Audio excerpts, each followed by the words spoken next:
eating less is terrible for business. That's why they're frantic. These companies are frantic about the new obesity drugs. Nestle is coming out with a line of products aimed at people who are taking the obesity drugs. You read in the paper every day about how worried they are that people are going to eat less. This is not going to be good for business. Today, we're joined by Dr. Marion Nestle, a world-renowned nutritionist, public health advocate, and author of numerous titles, including Food Politics, What to Eat, and Unsavory Truth. She has dedicated her career to examining the links between food, health, and politics. With decades of experience, Dr. Nestle has been a leading voice in critiquing the food industry, and throughout this conversation, we expose how the food industry influences our food choices, whether we see it or not. Let's get started with the Checkup podcast. Being a primary care doctor, whenever I chat with my patients about nutrition, about the foods that they're eating, I talk about it and approach it from an individual perspective. What can I do in helping them maybe learn something, maybe take action in their lives to lower their weight, decrease caloric intake, maybe even caloric burning through exercise and moving more. But you frequently talk about throughout your books, your speeches, how there's potentially an invisible hand that is also playing a role in what we're eating. Is that a correct way of putting that? It's an interesting way of putting it. I think it's great that you're asking your patients those questions. That's astonishing to me, given what's going on in our healthcare system.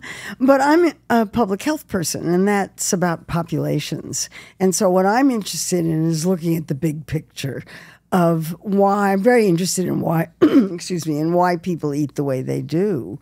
And when I look at that, and let's say I go online and say, why do people eat the way they do? I'm fascinated that the kinds of reasons that are given all have to do with personal choice. What I like, what my family is eating, what I grew up eating, and so forth. Never in any of those sort of lists is anything about the food industry, as if the food industry didn't exist for the purpose of selling more food, not less. And so I'm interested in how the food industry influences what people eat, because I think it's an enormous, powerful, and largely, as you put it, invisible influence. Yeah. And one that people are completely unaware of because they look at the food industry as a benign force, somebody, an industry that supplies things we just love to eat. Why is it that the food industry focuses on profits, not from healthier foods, plants, fruits, vegetables, things that would be important to sell and push, but instead puts a focus on selling the junk food of it all?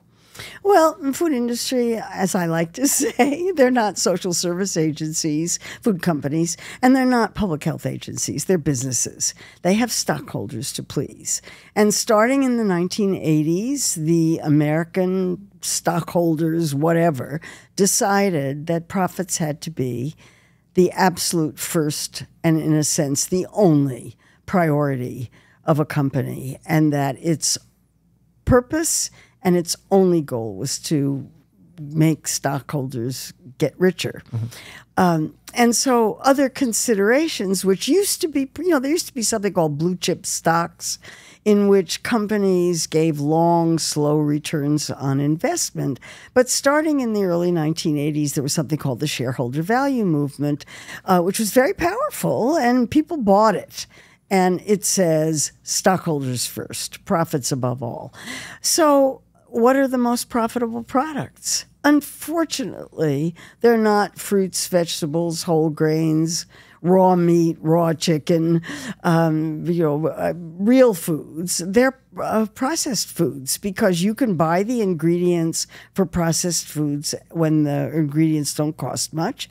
You can put them on the shelf forever, and they last forever.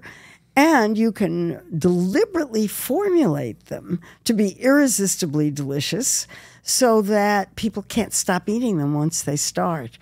And if you're a food company, that's what you want. You want people who are, in a sense, addicted. I'm going to put it in air quotes Sure. because I'm not sure that's the right word for it. But you want people who love these foods so much that they buy them over and over and over and over again. And you want mass volume of people buying those foods. And how do you think, or why do you think that the general public is unaware of this influence from food industry? Well, because they don't want you to know it. So it's much easier for the food industry to use the tobacco industry playbook. And again, food is not tobacco. Tobacco, one product, one message, don't smoke. Food is much more complicated. We have to eat to live. So it's eat this, not that, or eat more of my product in general. And that's where the problem comes in. So you don't see that because the food industry, like the tobacco industry, the chemical industry, the oil industry, and everybody else blames everything on personal responsibility. If you're fat or sick from what you're eating, it's your fault. You know, why don't you exercise your personal responsibility and make wiser choices? We're not holding a gun up to your head, forcing you to eat our products. They're there. It's your choice whether to choose them or not. Never mind that we put hundreds of millions of dollars into marketing them to you in ways that you don't notice because you're not supposed to. The typical advertising campaign from a soda company, from a fast food company, is very clear in how they're trying to exert influence. Are there other ways behind the scenes that these food companies are also exerting influence? I don't think it's so clear that advertising is supposed to exert influence. I think advertising is designed to look entertaining. You know, it's very carefully worked out. I mean, enormous research goes into how advertising and marketing is done. And as was explained to me once by an advertising executive, if it's done well, it slips below the radar of critical thinking. You're not supposed to look at some famous athlete or musician singing on or performing on a commercial and think they're trying to get me to buy their product. You're supposed to look at that and think, oh, I want to be just like them. So I think, you know, just to start with that. Yeah. But also, I would say that advertising is only the most visible of the ways in which food companies exert influence. And what you're really asking about is the less visible ways, which is the lobbying, the donation to election campaigns, the dozens of people that companies hire and pay very, very nicely to go to Congress and talk to congressional representatives about not voting for something that's likely to reduce profits and voting for things that are likely to make it easier for them to market their products. And you don't see the amount of money that food companies are spending on research to get responses to that research that they can use in advertising to convince you that their products are healthy, whether or not they are. Yeah, like it reminds me of the low-fat movement. Ah, yes. Where they started labeling things low-fat by making it taste better by throwing a ton of sugar into it. Right. Is that like an example of that? Well, that's a different kind of thing. That's taking advantage of regulatory way that, because we excuse me, we have a regulatory system for food labels that is nutrient based. It's not food based. It's about nutrients. So how is that different? Well, you know, let's take school food, for example, which is an easier example.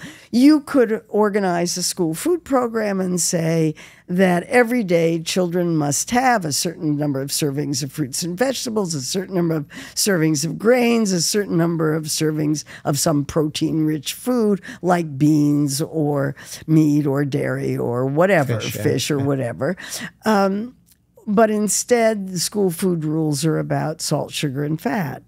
So food companies love this because if you say you cannot have more than 6 grams of sugar, of added sugar, to flavored milk, the food companies can reduce the amount of sugar so that they're allowed to have flavored milk in schools.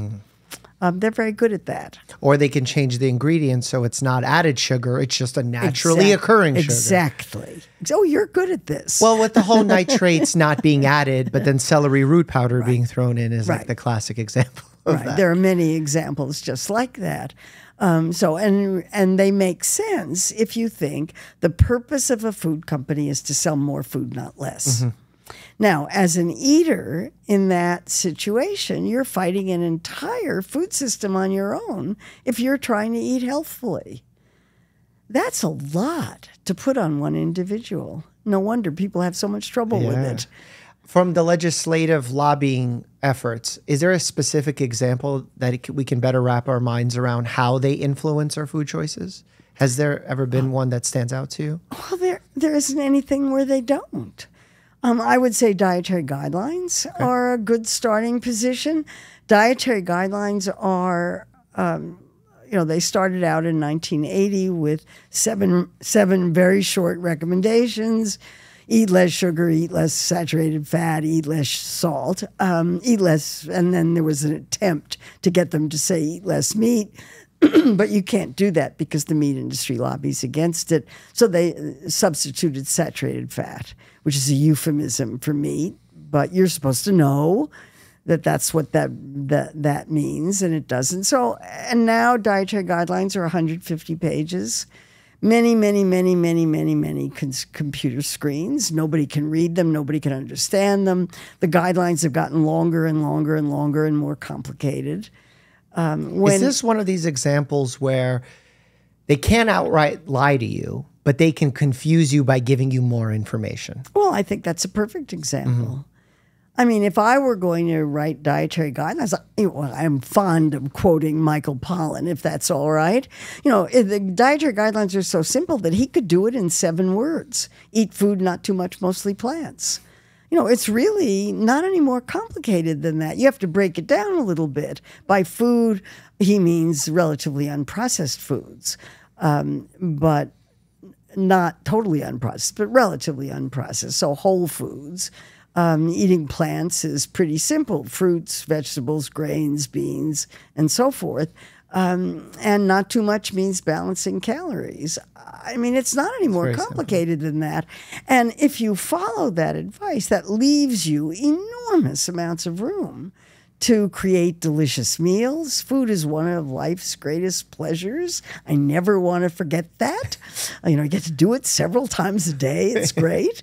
And it's perfectly possible to eat deliciously and healthfully. And follow those guidelines, but they don't make any money for food companies. Right. How does one understand what the word processed versus ultra-processed mean, if you could break that down to the general listener? Ultra-processed is a new concept in nutrition, and it's a very important one, I think. It's the most important nutrition concept to come along since vitamins, in my view. It was something that was dreamed up by a public health professor at the University of São Paulo in Brazil. And he divided, what he did that was so clever was to divide foods into 4 categories based on their level of processing. So there's unprocessed foods. Those would be an apple pulled off a tree or corn on the cob, that kind of thing. Then there are processed culinary ingredients. That's category 2. And that includes things like salad oil, sugar, salt, added fats, butter, that sort of thing. Flavorings. Well, it's more than flavorings. It's things that you cook with. Okay. And then there's the 3rd category, which are processed foods. And most of the foods we eat are processed in some way. They're cut up, they're chopped, they're frozen, they're canned. Right. And then, so those are foods. And then there's the 4th category, which is ultra-processed. This is the one you're concerned about because these are usually unprocessed or processed foods to which processed culinary ingredients are added, along with color, flavor, and texture additives. And the easiest way to explain it is to look at corn. Corn on the cob is unprocessed. Frozen corn or canned corn is processed. and Dorito chips are ultra processed. And as an operating definition, ultra processed foods are foods you can't make in your home kitchen because you don't have the machinery, because they're industrially produced. You can't make them. They're industrially produced. They have ingredients that you don't have available to you in supermarkets. You know, they're professional ingredients. And they're designed specifically to be absolutely irresistible. So that once you start eating them, you can't stop. There was that old Burt Lahr commercial holding up Frito-Lay potato chips saying, you can't eat just one. That's what they're trying to do. Right. And the maybe 60% of the foods in American diets are considered to be ultra processed, and some enormous percentage of foods in the center aisles of supermarkets. And you care about them because of the absolutely breathtaking amount of research that's come out just in the last few years, demonstrating that people whose diets have a lot of ultra-processed foods generally have poorer health. They have more chronic disease, they're more obese, more type 2 diabetes, more coronary heart disease, worse outcome from COVID-19, worse overall mortality. Those are all from what are called correlational studies, where they associate ultra-processed foods with these bad outcomes. And they're observational studies, so they prove association, but they cannot prove causation. But in this particular case, we have one study. Ooh, but it's a very good one. Okay. That was very carefully controlled, done in a locked metabolic ward where nobody could lie or cheat. That shows that when people are fed ultra-processed diets as opposed to processed or minimally processed diets, they eat an astonishingly more calories a day, 500 calories a day more on average, and don't realize it. Right. Absolutely don't realize it. And this study, which I think is one of the most important nutrition studies ever done, because it was done so carefully, and because the investigator absolutely did not think this would happen. The investigator set out to prove that the idea that food processing makes any difference is completely ridiculous. That was his purpose. And to his enormous surprise, shock, his study subjects ate 500 calories a day more. 500 calories a day is huge. Yeah, in a week, that's a pound. That's a pound a week, and his subjects gained a pound a week. Yeah, we actually talked about that research on this channel. And what I find interesting about ultra-processed foods is in the social media sphere with food influencers, food bloggers, they're quick to point out particular nutrients within ultra-processed foods as being problematic or dangerous. When to me, as a primary care physician, the reality is because they're so tasty, because they're so non-filling, because they lack actual nutritious value, you end up consuming a lot of extra calories without a lot of valuable nutrition. That's why they're harmful. Looking for those specific ingredients that are actually causing the problem is almost superfluous in this situation. Do you agree with that? Oh, absolutely, because the issue is they make you eat more. Yeah. And that accounts for a lot of the problems that occur. And the investigators, who are very good investigators, are trying to figure out why. Is it because these foods are hyperpalatable? Is it because they're pre-digested? And so they go down really quickly and they raise your insulin levels and cause all kinds of problems like that. They're trying to figure that out. It's all those things, though. In reality, it's multifactorial. Probably all those things. So, you know, to me, that one experiment was sufficient, combined with the 1,500, at least 1,500 studies that link ultra-processed foods to poor health outcome, are enough to say, you know, if you're going to eat a healthy diet, don't eat too much ultra-processed food. Why are our food guidelines so terrible? I think of the food pyramid back in the day and how terrible guidance that was. Oh, I liked the food pyramid. We actually did a video on how confusing the food pyramid was in terms of guiding people. And the research, or at least initial research that I found, was that it surrounded food lobby interests in changing the guidelines. Well, is that true, or is that non-biased report. I go way back on the food pyramid. What was impressive about the food pyramid, which showed meat at the top of the pyramid, and then dairy products, and then fruits and vegetables, and then grains at the bottom, and it was shaped like it's a triangle, not a pyramid. But it was based on an extraordinary amount of research to make sure that the number of servings would give people the nutrients that they needed, but also it was consumer tested. And the message that you were supposed to eat more of the foods from the bottom than from the top was conveyed by that design better than any other design that they tested. The meat industry hated it. Mm-hmm. Its products were at the top of the pyramid. And I think nutritionists were very concerned that the bottom of the pyramid, which was the grain area, it said 6 to 11 servings a day, which just seemed enormous unless you realized how small those servings were. Mm-hmm. And there are people who think that because the grains were at the bottom and people were eating 11 grain servings a day, not that I think anybody follows dietary guidance, there was an enormous weight gain that occurred after the pyramid occurred in 1990.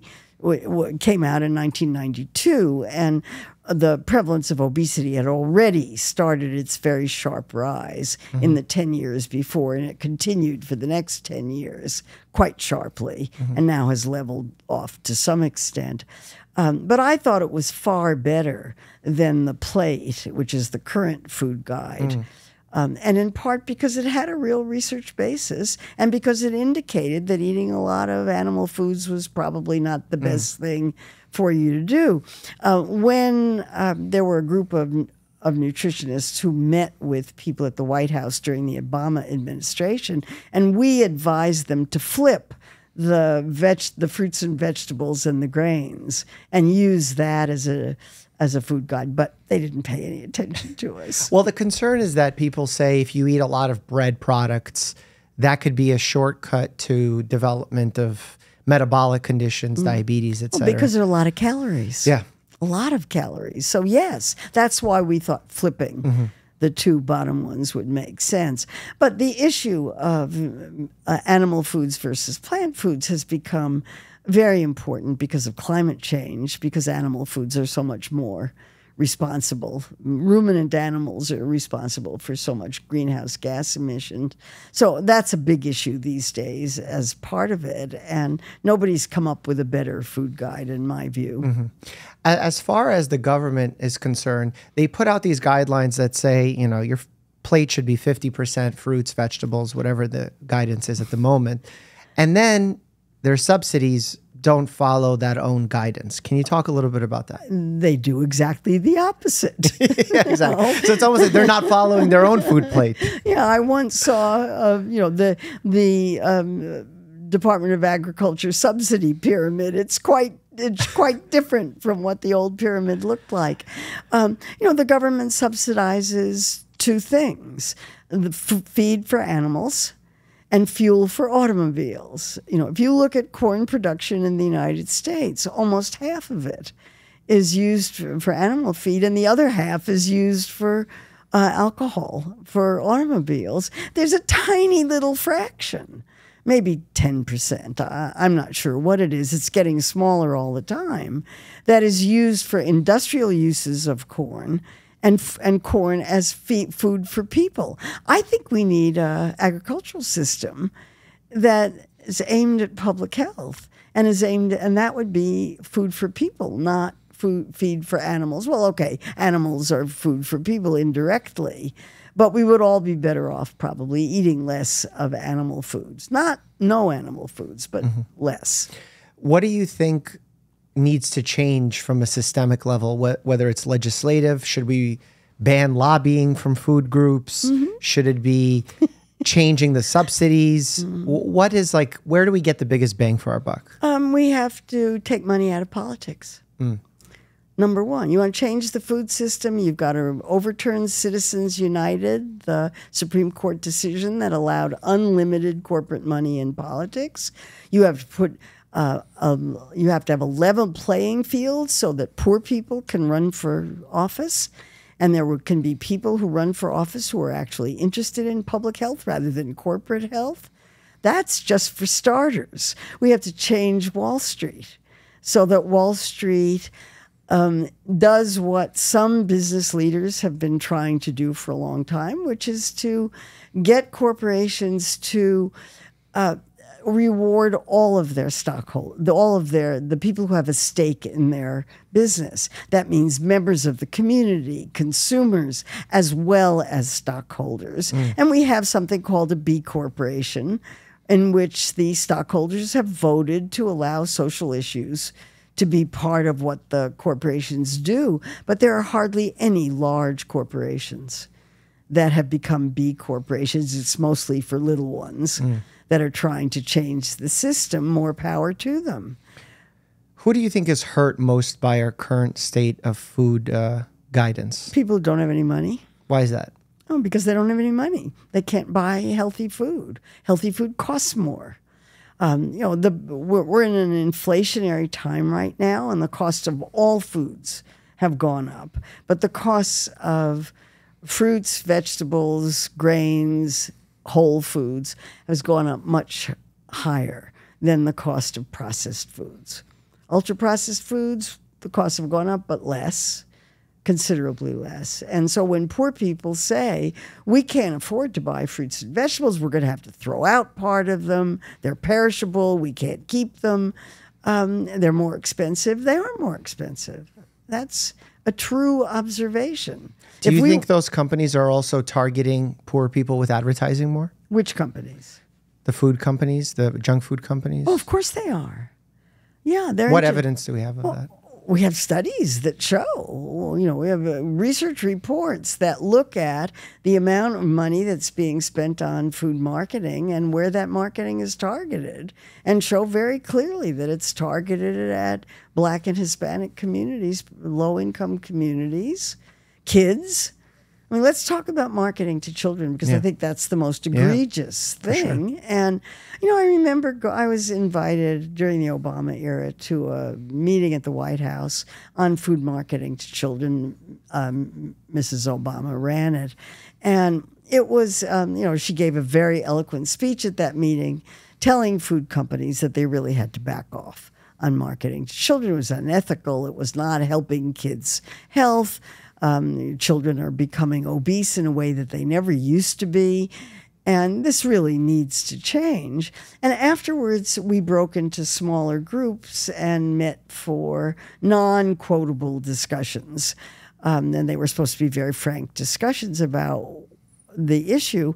And a food industry executive, who I won't name, said very clearly, I wish we could stop marketing to children. I don't think it's ethical. I wish we didn't have to do it. But our stockholders won't let us stop because that's where their profits are. And when I'm at my most cynical, I try not to be cynical, but when I'm at my most cynical, I ask the question, who would benefit? What corporate entities would benefit if people ate healthfully?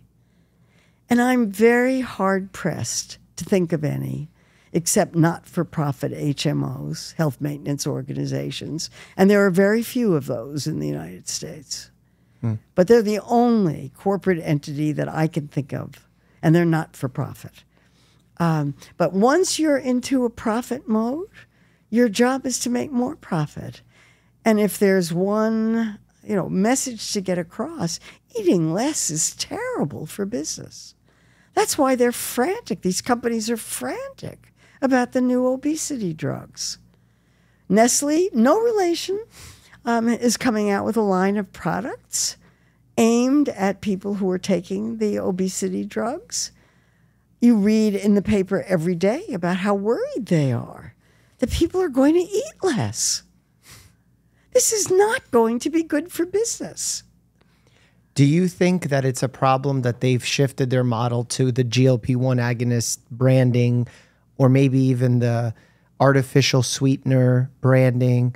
Do you have any concerns that they're going in that route, or do you think overall that's a positive route? Oh, I think it's an enormous problem. Monetizing, everything gets monetized. So how can we look at the GLP-1 drugs as a business opportunity? That's what they're looking at. And this has nothing to do with public health.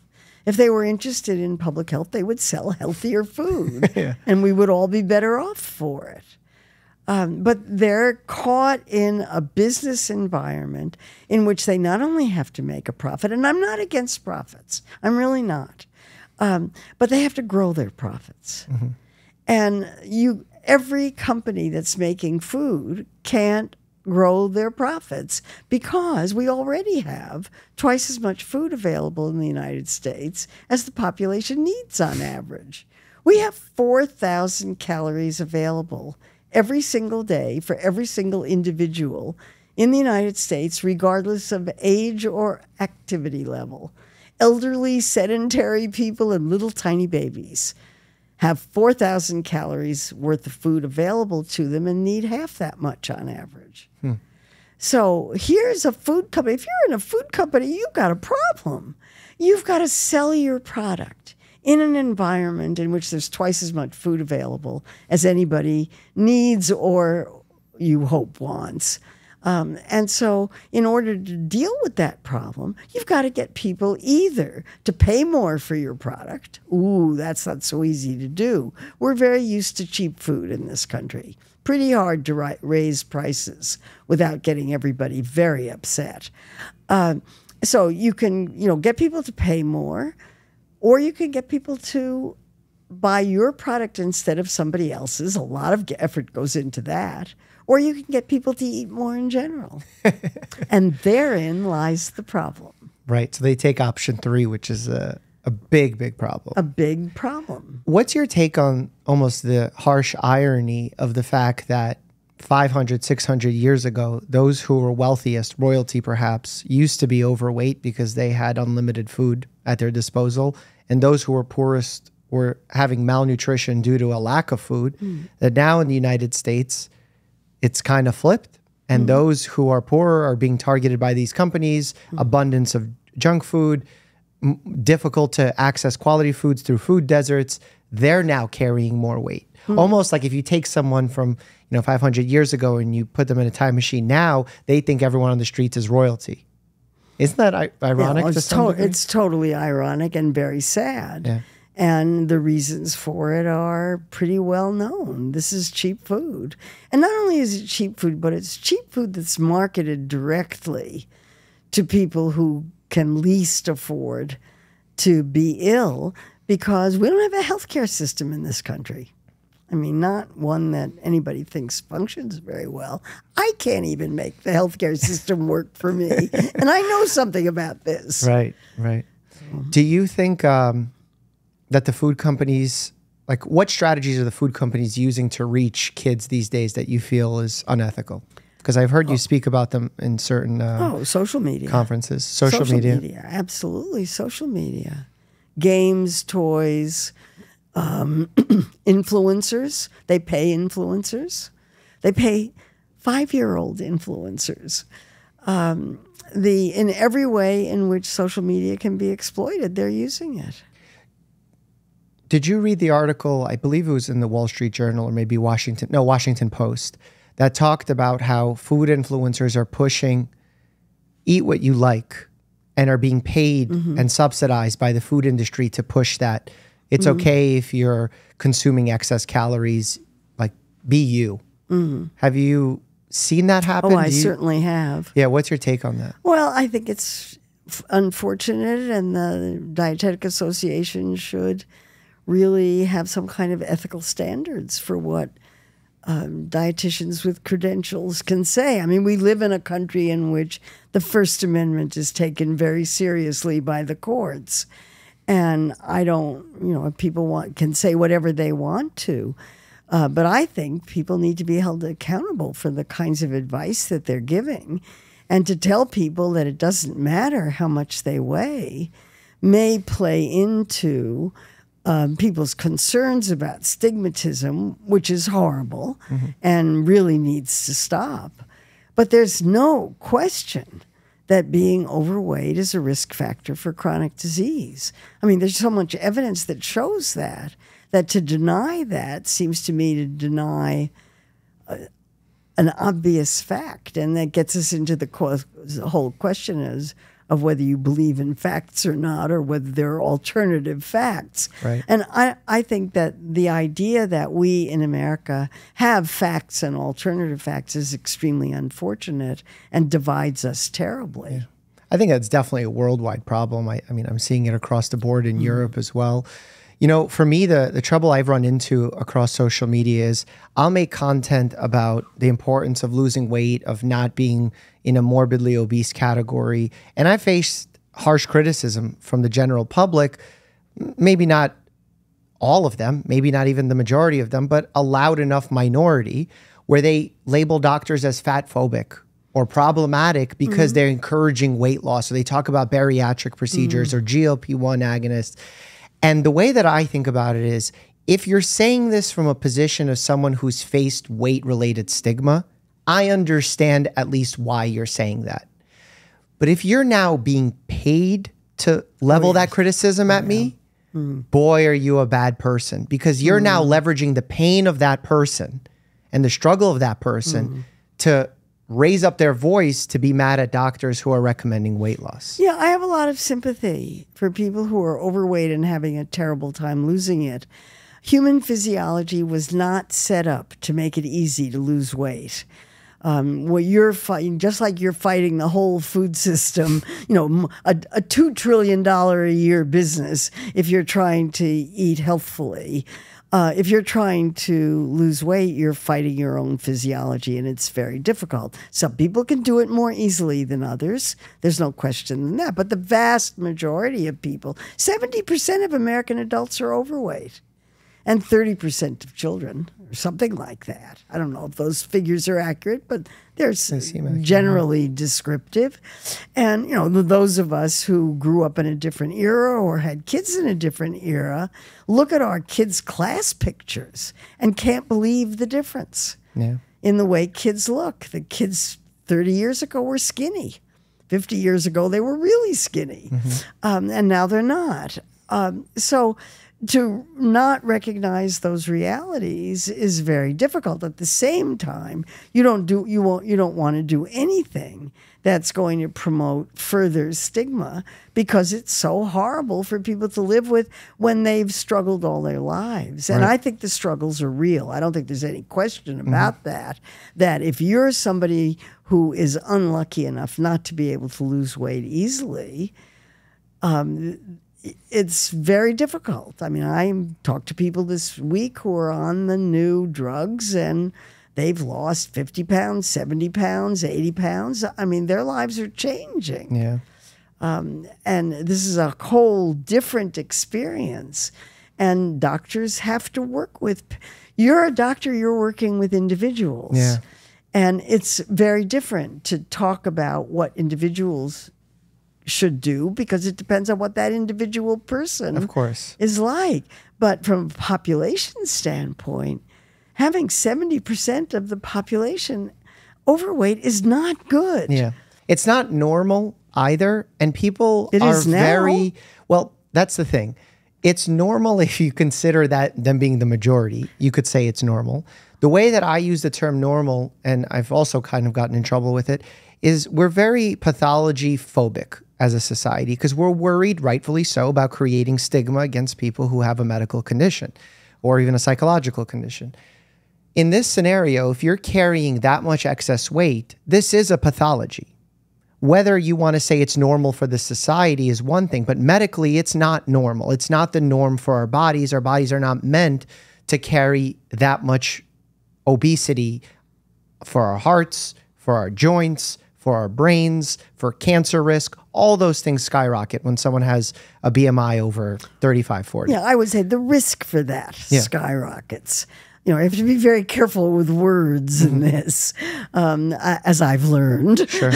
You know, because I've had the same experience you have. I talk about obesity as a risk factor for chronic disease, and I'm told that's racist, it's sexist, and it's inappropriate, and that makes it very difficult to talk about the realities Risk, we're not very mathematically inclined in the United States, and so probability estimates are difficult for a lot of people. And risk is a question of probability. It's not a 100% guarantee that every single person who is overweight is going to have problems. Of course. It's just they have a higher probability of having those problems than somebody who is not heavily overweight.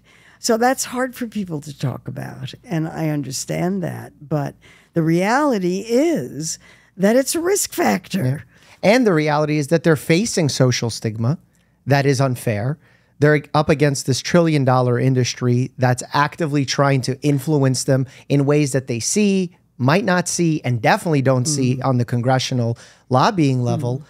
And it's not fair. Like they're at a complete disadvantage. It's like someone, you know, fighting someone with their fists when they have a big weapon. You know, it's like almost a losing battle for them. Well, and there's no support. Right. Which is the other, which gets me back to the healthcare system again. There's no support for trying to deal with it, and that's why people are looking at these new GLP-1 drugs as something that is just going to change society. I hope they do. Yeah.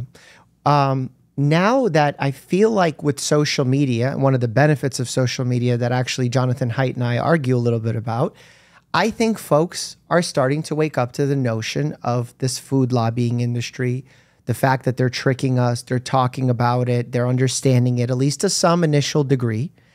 And I feel like the food companies are sensing this and are now shifting their budgets to other nations, other continents, where they still feel like they can influence people because they're not as aware. Is that true? Well, I think sales of a lot of junk foods are down in the United States. If you look at sodas, for example, the peak year for consumption of full sugar Coke and Pepsi was 1999, and it's declined ever since. It's got a long way to go, but it's declined. And so if you can't sell it here, sell it there. And move your marketing over to low-resource countries where populations have a little money and they're maybe rising in economic status, and they can afford to buy these Western products that have a lot of cachet and health aura or some kind of aura. And absolutely that's happening. And a lot of people are really worried about it because as the people in these populations switch from real foods to ultra-processed foods, the consequences are immediate and obvious.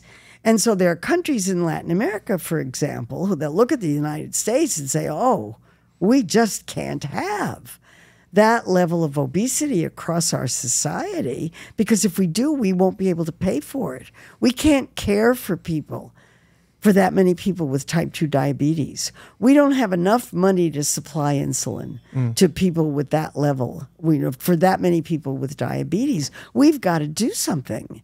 And so they're putting warning labels on ultra-processed foods. They're having marketing restrictions. They're restricting the kinds of foods that can be offered in schools.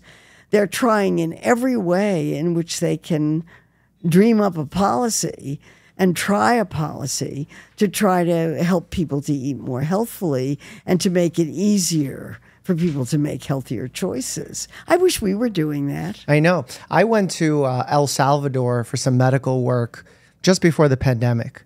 And I remember giving a speech to their nationwide media and looking at their top 10 causes of death and seeing that despite them being labeled as underdeveloped in terms of medical access, that we were all dying of the same things. Right. The junk food, the processed food leading to heart disease, it's all the same thing.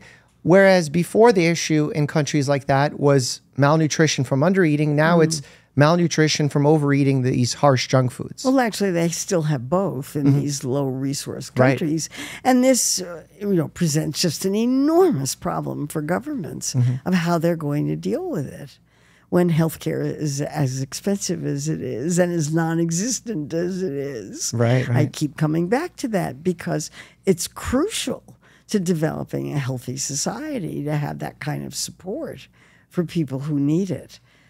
Do you think from a government level there should be other checks of balances incorporated, like with EBT and food stamps?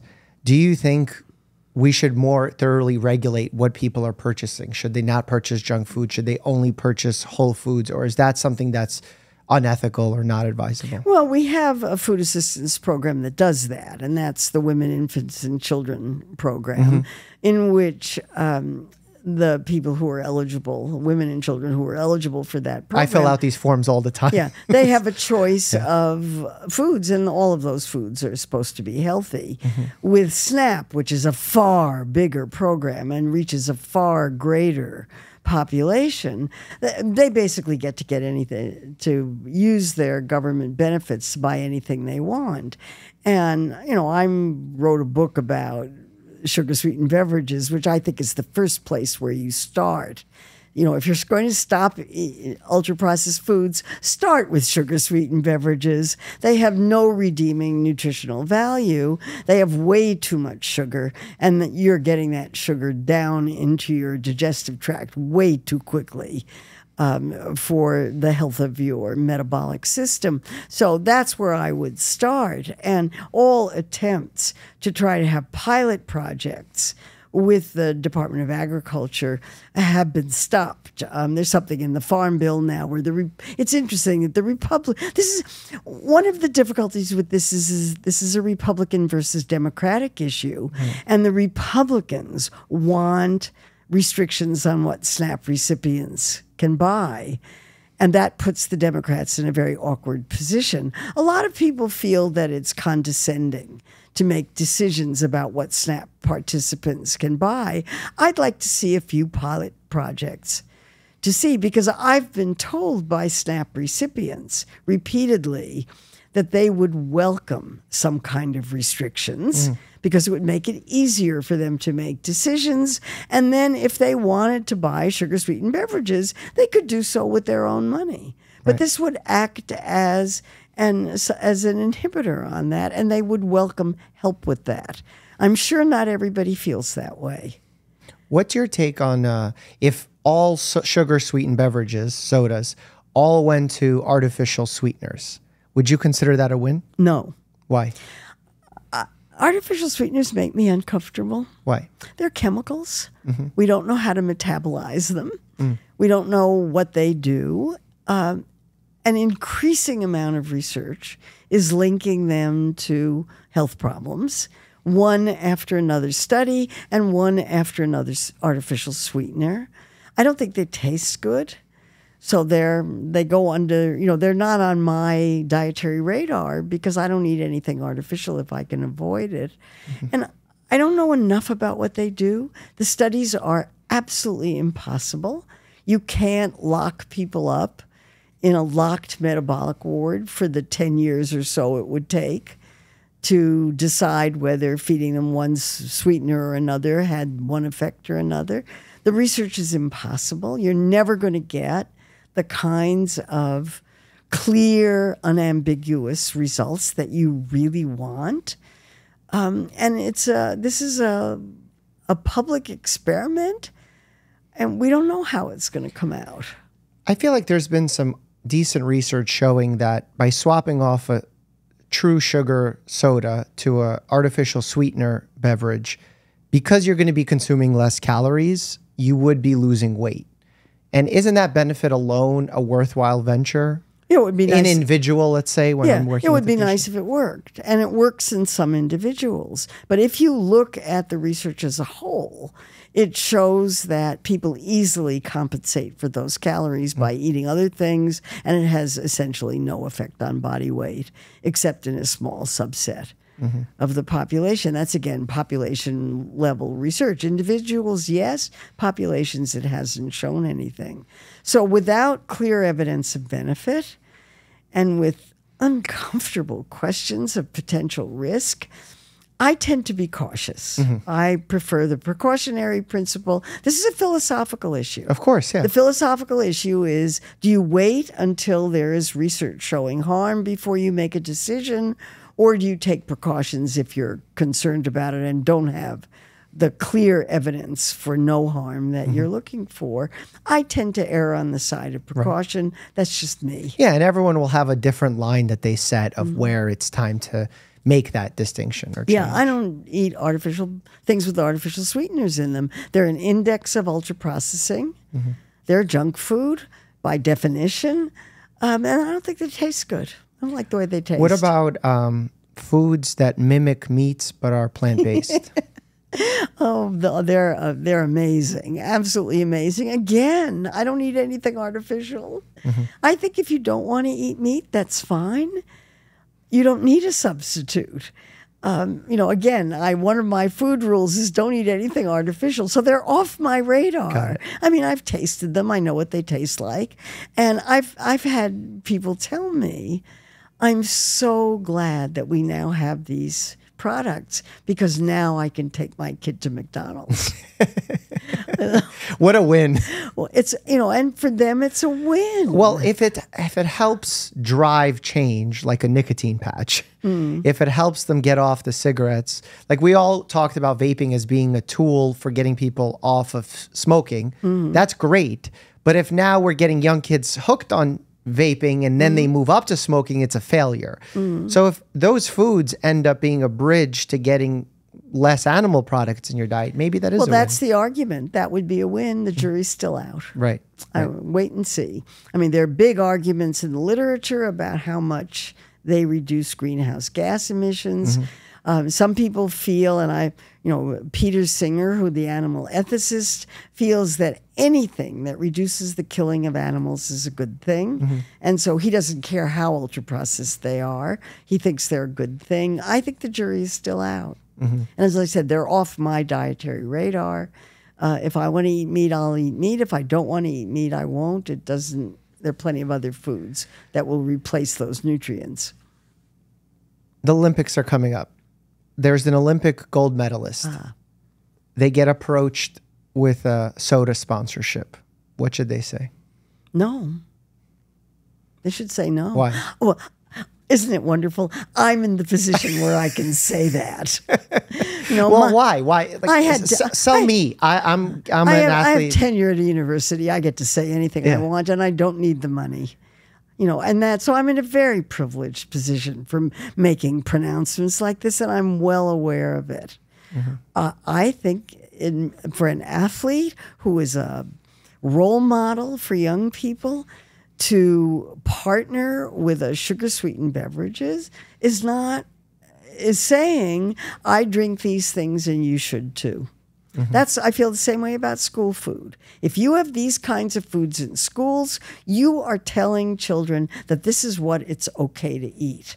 You're setting an example of what is appropriate and desirable for health in society. And for a famous athlete to partner with Coke or Pepsi, I don't think so.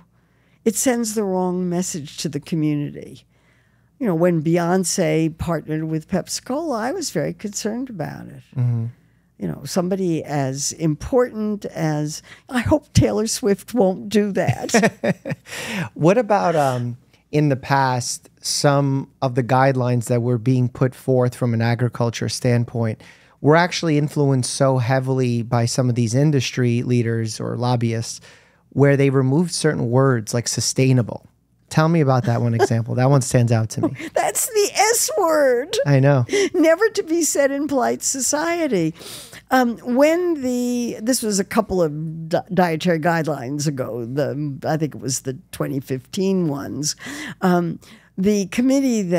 the scientific advisory committee that writes a big research report and then it gives it to the agencies and they write the dietary guidelines, the committee said in it that the meat recommendation was based not only on the health consequences of meat production, but also on the environmental consequences, and that they thought it was very important to have a food system that was not only healthy but sustainable.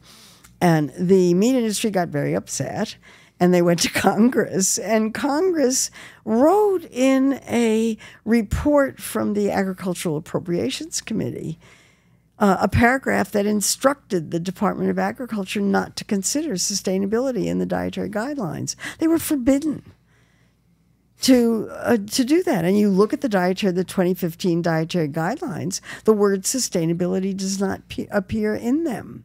And that was strictly because of the meat industry lobbying. Meat industry lobbying, no question about it. And then in the subsequent guidelines, that was off the table to begin with. And in the current Dietary Guidelines Advisory Committee, the Department of Agriculture and Health and Human Services announced that they would not consider sustainability as part of the dietary guidelines. The committee was not to do that, and that they would consider sustainability in some other way yet to happen. I have seen no evidence that they're working on it. I have heard that the Dietary Guidelines Advisory Committee is talking about sustainability. They might do it anyway. I don't know. We'll see. But the advisory committee is advisory. Nobody has to take their advice. And this is interesting to me because I was on the Dietary Guidelines Advisory Committee in 1995. And at that time, our committee chose the research questions, decided what research questions we were going to look at, wrote the research report, and wrote the dietary guidelines. We did the whole thing. The agencies made a little editorial changes. They did the design. They tweaked it a little bit, but basically we wrote that report. That changed in 25 or 10, I can't remember which one, under Bush too, when it was switched from the committee writing the guidelines to the agencies writing the guidelines. So at that point, the Dietary Guidelines Advisory Committee became strictly advisory. Agencies don't have to listen. Yeah. You know, and now the agencies write the research questions. The committee doesn't even choose the research questions. They just do the research. I, as a family medicine physician, have largely been outspoken on saying that supplements are not necessary for folks. I've turned down huge sums of money to promote them on this channel. I am very skeptical when anyone introduces them, says there's a huge need, there is a miracle potion. That's been actually the main reason why I started the channel, to fight back against all of that. Do you feel like there's a nutritional gap in our current society where we need to be taking supplements? Or what's your general stance on them? Well, my general stance is yours. Oh, okay. And what fascinates me about supplements, I mean, they're amazing, is that 70% of the American population, adult population, takes supplements. And they take supplements because they feel that their diets are not adequate, despite an astonishing amount of evidence that the single most important problem in the American diet is too many calories. And despite the most astonishing lack of evidence that vitamin, mineral, herbal, and whatever supplements make healthy people healthier. The people who take them, I mean, one of the great ironies is the people who take supplements are the people who need them least. They're the ones who are healthiest. The people who might benefit from supplements don't buy them because they cost too much, or they don't know that they're supposed to, or they haven't had, you know, if you're vitamin deficient, a supplement is really helpful. Iron supplements are really helpful for young babies. But beyond that, once you start getting into the shelves full of these astonishing products, all of them in gummy candy form these days, I love going to supermarkets and looking at supplements. It's so much fun. What makes you want to pull your hair out at the supermarket the most? Supplements. Yeah. Supplements, health claims. And just all the junk food, the astonishing amounts. And the shelf space of where they put them. Oh, well, I mean, remember, supermarkets are in the business of making money, and they make money, a big chunk of it, because companies pay them to put the products in certain places in the store where they're most likely to be seen. The entire purpose of a supermarket is to get you to stay in it as long as possible, and to do as much walking up and down the aisles as you can. Terrific for your exercise regime. I'm for it. I'm for it. But the more products you see, the more you buy. Right. I mean, absolute rule of supermarkets. The more they're in front of you, the more you buy. The ends of the aisles, they're called end caps. There is a reason why every single product near a cash register is there. Somebody paid to put it there. If you look, even the checkout, the self-checkout counters have products right next to them. Somebody has paid that store to put that product there. Wow. Because the chances of your buying it are greater. The object of the game is to get you to put as much stuff in your cart as possible. Right. What you mentioned earlier, the GLP-1 agonists, the medications that hopefully will at least put a dent in our current overweight problem. What's your gut feeling on them as a whole? I think the jury's out. I've heard very different kinds of things. I've had people tell me, I took GLP-1, I've lost all this weight, my metabolic problems have resolved, I'm a completely different person. I feel so much better. I can do this, I can do that I couldn't do before. As far as I'm concerned, these things are miracle drugs. I've had people say to me, I took these things, I tried, they made me so sick I couldn't bear them. I had to stop taking them right away. And I've heard people say in between things. Right. This is an individual problem. And, I think the drugs will get better. I don't even want to talk about how much they cost. Right. But I think the costs will go down. The drugs will get better. Insurance companies will have to pay for them. Medicare and Medicaid will have to pay for them. This is going to happen. But the jury is still out on what the long-term effects are and what happens when people are taking these for long periods of time. I've seen contradictory research on what happens when you stop taking them. Some of the research says everybody gains weight. Some of the research says there's a group of people who don't gain weight and they're able to keep it off. I think we have to wait and see how that comes. For many people, these are a lifeline. Yeah.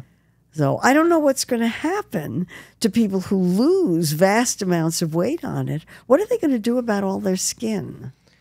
The loose It's a good skin, question. the Although loose I'm skin. sure it's a better problem to have more loose skin than more heart problems. Well, yes, or more kidney problems, Exactly. or more psychological problems, or more of all the other problems, one after another, Right. that are being demonstrated as resolving because people are taking these drugs. So I'm ordinarily not a you should take drug kind of person, but I'm trying to stay as open-minded as I can about these. Given your wisdom and experience in the food industry space, from a philosophical standpoint, what's your take on the fact that technology, advancements, things that have been good, have now also created almost like a homeostasis, negative feedback mechanism of creating new problems? So we created social media, it was meant to connect us all, and now it's causing our attention spans to dwindle, and there's more cases of ADHD being diagnosed, more Adderall prescribed, etc. Food has become ultra-processed, more palatable, less malnutrition from a hunger standpoint. We've drastically dropped the hunger numbers across the globe. Across the globe. Yeah. Now we're seeing the overconsumption of these foods and the obesity. Now we've created a medicine for it. So it's almost like through technology, we create a breakthrough, create a new problem, have to create a medication to solve the effects. What are your feelings You've just on that? described capitalism. So you're always just playing catch up, creating a new problem and catch up. You're looking for ways to monetize whatever there is to monetize. And I'll say it again. Who would benefit if people ate healthfully? And we start thinking about it. The healthcare system, no. The immediate reaction is insurance companies. And I have a little trouble with this because it's counterintuitive. But insurance companies do not benefit if people prevent illness. Why? Explain that. Well, the economists explain it because it costs more to prevent illness across the population than it does to treat a smaller number of individuals. Okay. Kaiser Permanente benefits if its patient population is healthier, but it's a not-for-profit HMO. The minute the reason why I'm accusing you of capitalism is the minute the profit motive gets into it, that's what you're looking at. And food companies are not social service agencies. They're not for profit. They're for-profit entities making profits for stakeholders and stockholders, and they need to figure out a way to do that and not only make a profit, but under the way we require them to do it, they have to grow their profits. And that's what the problem is. If they didn't have to grow the profits, if they could just make a tidy sum and live with it, then we would have much less of a problem. But that requires regulation. I've had food company executives tell me, we would be happy to reduce the salt in our products, but everybody else has to too. We would be happy to take the sugar out, but everybody else has to too. That requires government regulation. So let's talk about what's happening in government. It's been captured by corporations because that's who elects officials. And unless we do something about the way we elect officials and get money out of politics, we're never going to have a level playing field for federal officials who are interested in things other than corporate health. And that's the problem that I see in our society right now. What do we do about it? I don't know. We try to elect better people. Right. Good luck with that. Yeah, exactly. Good luck with that. The struggle is real on that. Yeah. What's been some of the criticism that's been levied your way throughout your career in navigating the food politics space? You mean criticism of me personally? Or of the work that you've done? Well, you would be amazed at how polite people are to me, to my face. Okay. But on social media? Well, I'm on social media. I don't get much pushback on it. For a while, my blog at foodpolitics.com, which I've been doing for years, for a while I had trolls. And I thought they were paid because the tone of it was very similar to a corporate-run social public relations firm, used the same kind of tactics, and it came from, I had a cyber friend, look at it, and she told me that it came from a site that was a spam site. So it was somebody was paying to do this, and that if I wanted to spend a lot of money, I could find out who it was, and I didn't. So I didn't. But in the last few years, I've been told some very amusing things.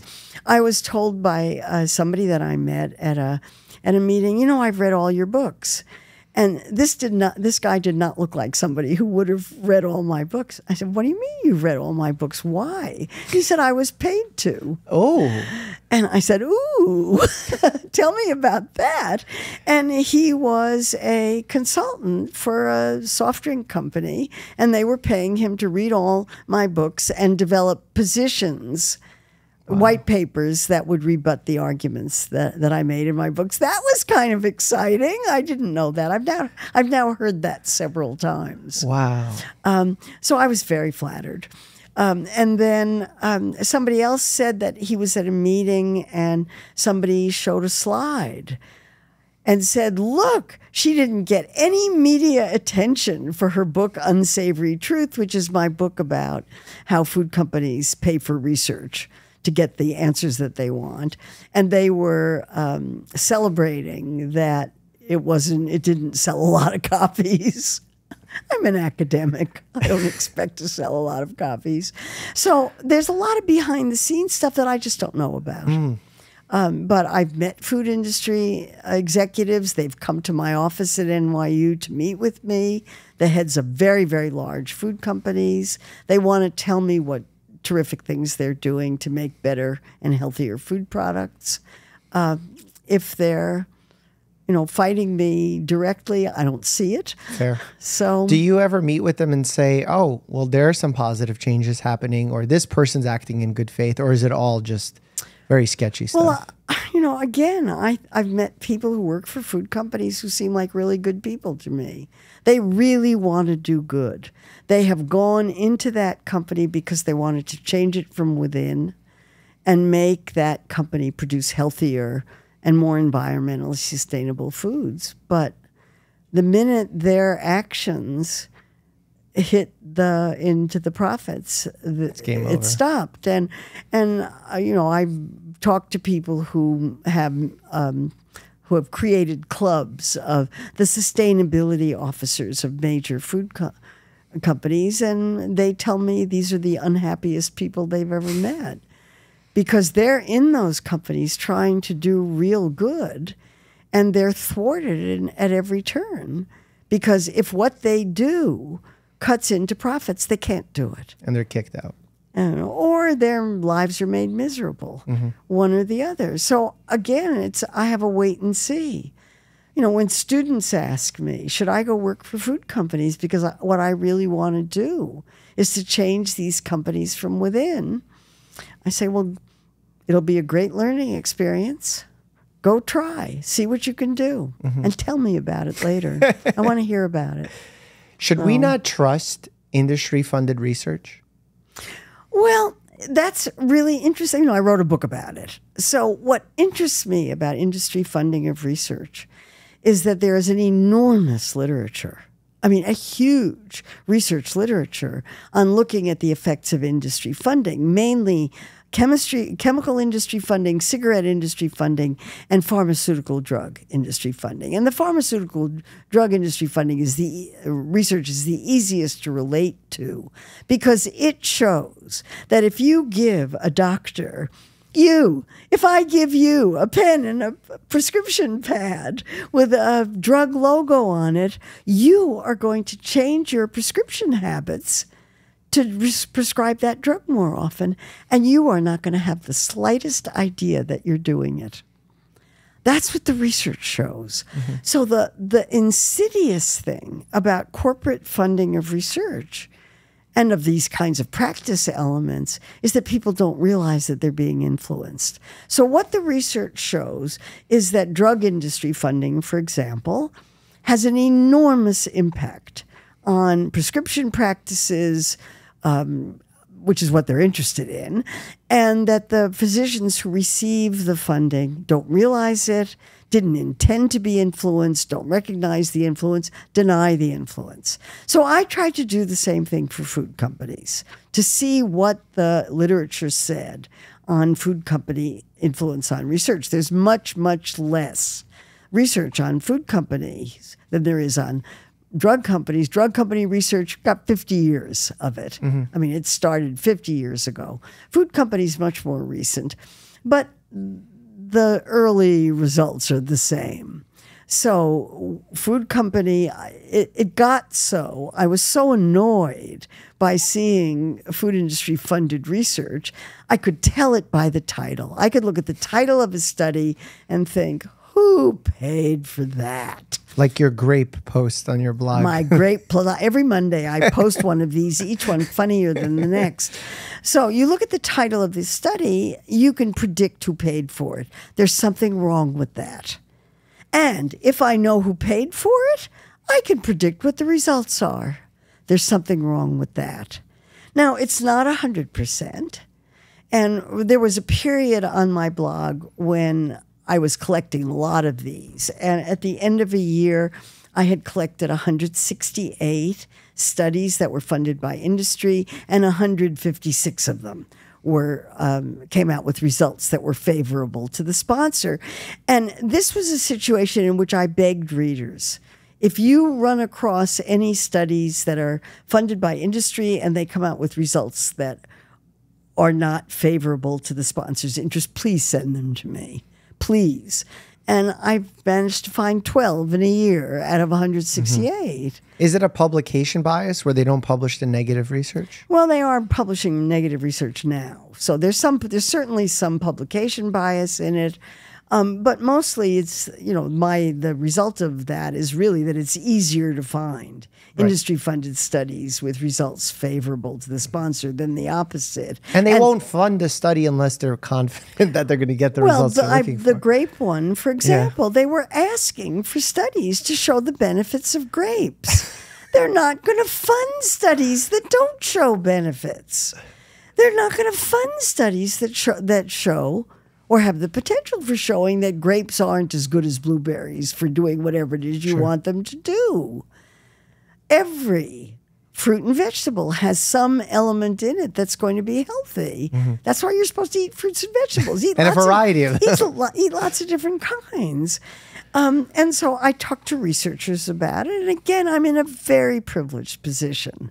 I'm retired now, but when I was working, I had tenure. I was a full professor with tenure. Nobody could touch me. And I didn't, and you know, I'm not a greedy person. I don't need a lot of money. I'm fine. So I don't need to take money. I don't have to take ads on my blog. I don't have to host guest posts. I get requests every single day. You know, can I write this for your blog? Can I put this ad up on your blog? Would you please, can I write about this product on your blog? No. I don't have to.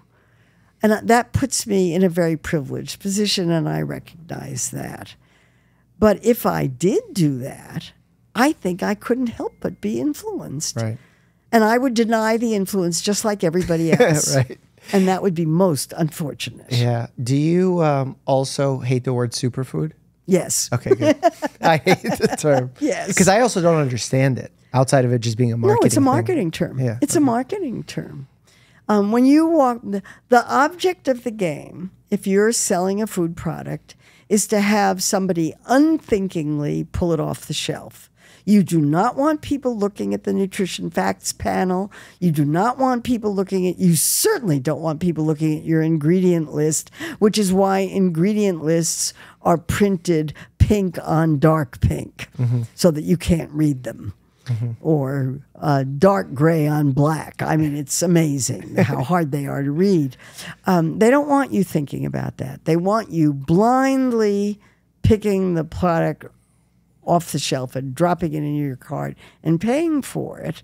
And if they can put a health claim or something that we've got vitamins, we've got minerals, we've got... From the earth. And, you know, we don't have GMOs and it's organic. Oh, that's amazing, yeah. You know, then pop it in your cart. Don't think about it. You're not supposed to think. Yeah. I saw... My objective is to get people to think. Yeah, exactly. That which is hard. And I don't say that in a way to diss people. It's actually because the world around us is evolving so quickly now with technologies that it's a battle for our attention 24/7.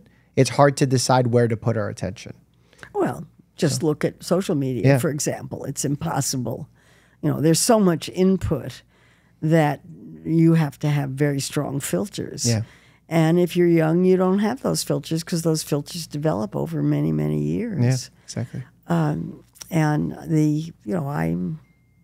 in my work, what I'm trying to do is to get people to think about these issues, at least to some extent, because I think it would be better for their health. Yeah. And I'm interested in public health. Yeah, I want to touch on that real quick. Your interest in public health had interesting roots in its beginnings of how you ended up in your PhD program as a molecular scientist. What made you early on in your life choose higher education when at a time that wasn't perhaps so advocated for? Oh, I didn't know what else to do. What was the culture like back then? Oh, well, women were housewives.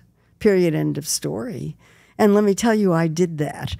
I was married at 19 and had kids pretty soon after.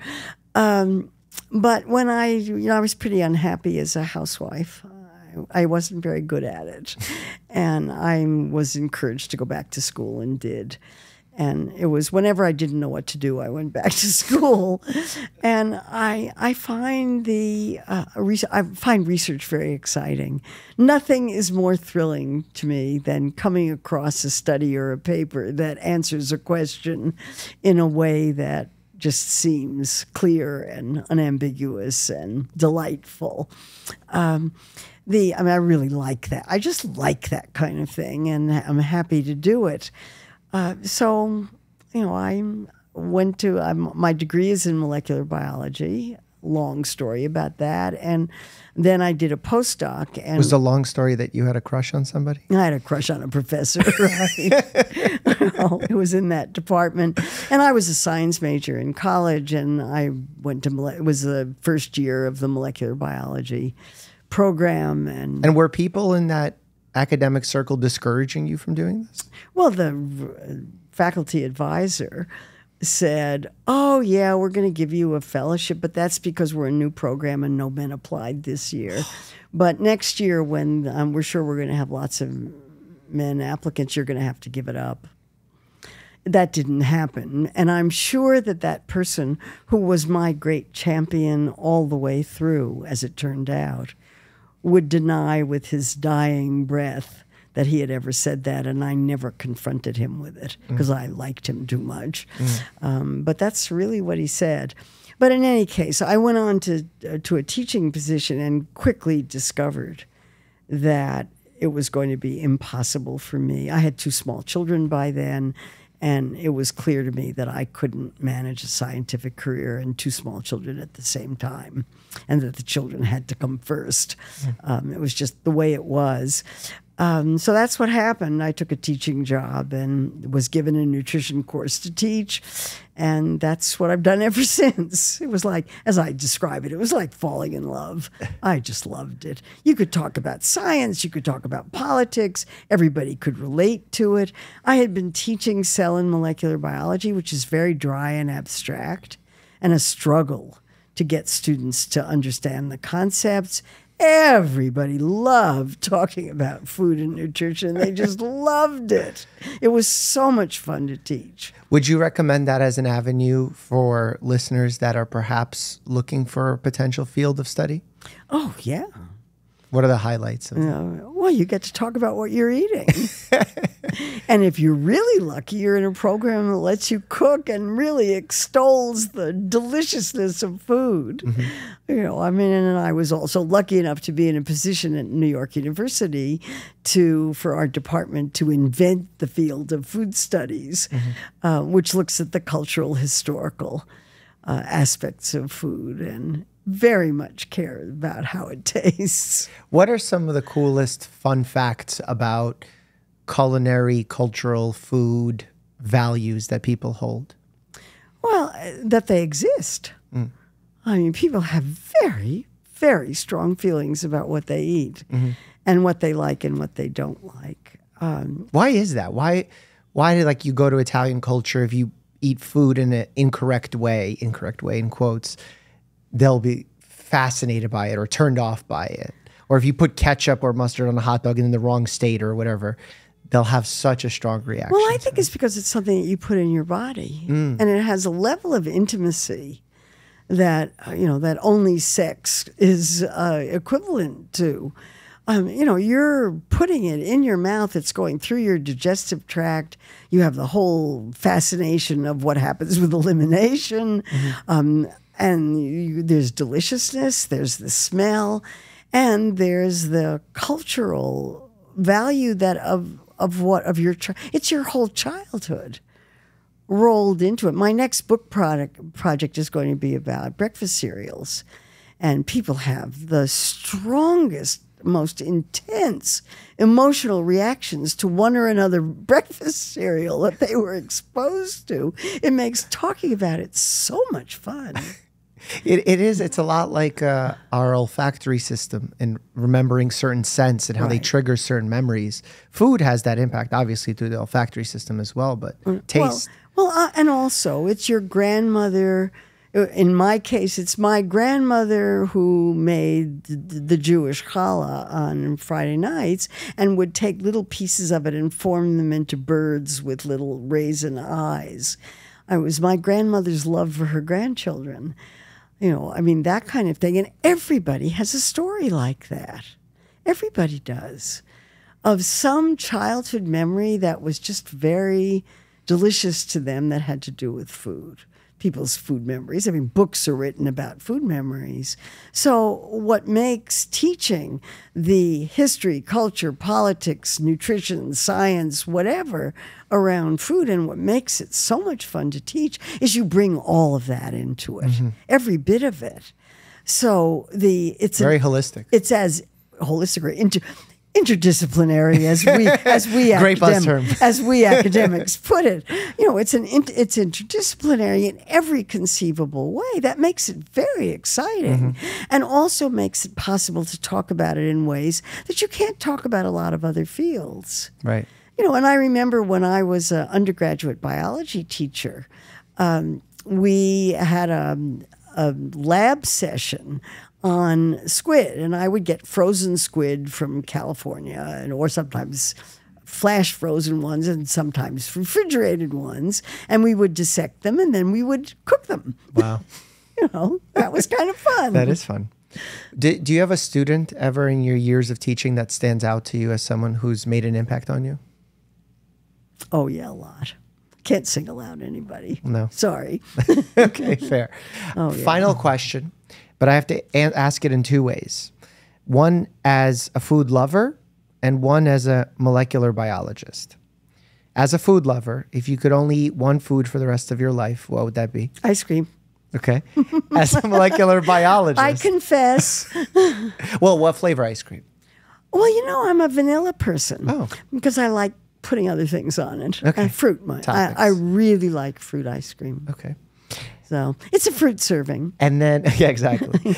And as a molecular biologist, if you had to eat one food for the rest of your life?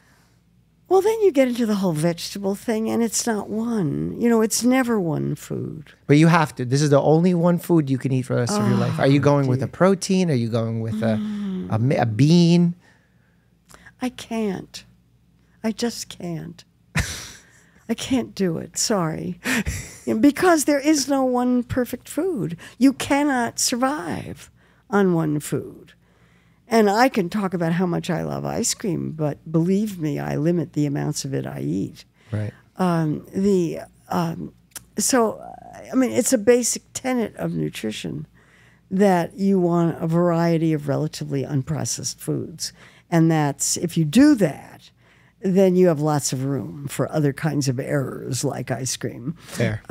But to vilify ice cream, please don't. I love cookies and cream milkshakes, so I'm with you. There you go. Yeah. Okay. There you go. I bet you'd love to learn more about my heart. Maybe about your own heart. Click here to check it out, and as always, stay happy and healthy.